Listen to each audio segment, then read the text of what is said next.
Okay, this is getting kind of pitiful right now. Do you not have anywhere else to be? No job? No friends? Oh, that's why you're here. Well, I'm sorry.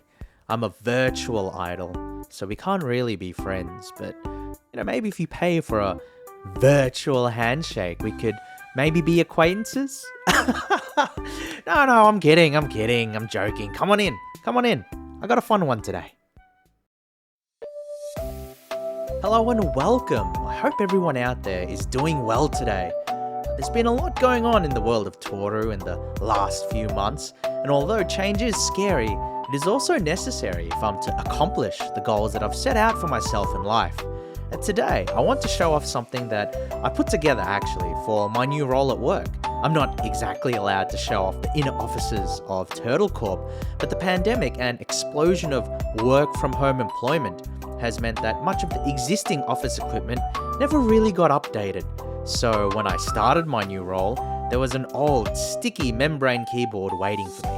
I can't say I care too much about having old office equipment, but this particular keyboard kept getting keys stuck while I typed, leading to a very inconsistent and annoying experience. So a change had to be made. Sure, I could have just gotten a new membrane keyboard ordered in for me, but what's the point of earning yourself a raise at work if you're not going to spend that extra money on frivolous luxuries? I'm still new to the idea of making your own keyboard, the prospect of lubing my own switches and all of that stuff. The rabbit hole of custom keyboards is very deep, as anyone who has made their own will attest to. So I kind of decided to go with a veritable starter pack of mainstream components to create my first keyboard and not go too heavy into the modding side of things. The board itself is a glorious GMMK2 96 kit, pre-assembled sans the switches and the keycaps. There's foam, lubed stabilizers, and it's as close to ready-made whilst still being DIY. The switches were the same Gateron G Pro yellows that I had bought when fixing up my own home keyboard. They're linear switches that prioritize a smooth and quiet typing experience, something that I'd want in an office environment. No clicky gamer switches for me.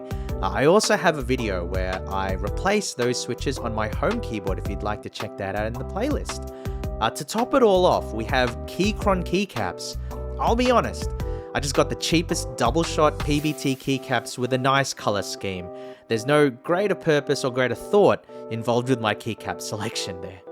No additional modding, as I previously said. I may get into it later, but I never really wanted to make a fully tricked out keyboard to begin with. I just wanted to take the time to build something for myself and see the results of that play out in my daily life. See, I feel like people in general need that. The idea that you're building towards something, that you make things happen over time and reap the rewards of that effort. Now, this is completely unrelated, but I recently got back into Guild Wars 2.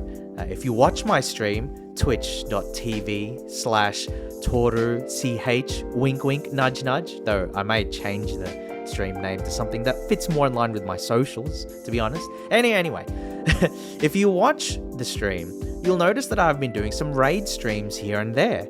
And even though I've already done all the raids myself, I still attend, I still go, I still join groups, because many of the people that I play with haven't. And to see them set goals for themselves in relation to raids, then slowly overcome them in the group environment is really satisfying to be a part of. It's a bit of nostalgia for me, but I become aware that chasing after these feelings of accomplishment and achievement is half of what hooks people into MMOs in the first place, with the other half being the community. Now, don't get me wrong, I'm not exactly treading new ground here in saying this, but I think it is important to reiterate, because this idea of striving towards goals, the journey if you will, is something that we can apply in many facets of our lives. And that's what I hope that everyone watching can take away from a lot of my content here and there, that it is good to set positive goals in your life, that it's good to engage in hobbies, that it's not always enough to just be passive and subsist in life, but finding some measure of self-fulfillment is important too. And it doesn't really matter how large or how minute your goals are, your projects are. What's important is seeing it through to the end, so that you can look back at your efforts and say, hey, I did this, I made this, and I'm glad I did. It doesn't really matter, even if that thing is just a keyboard to bring to the office.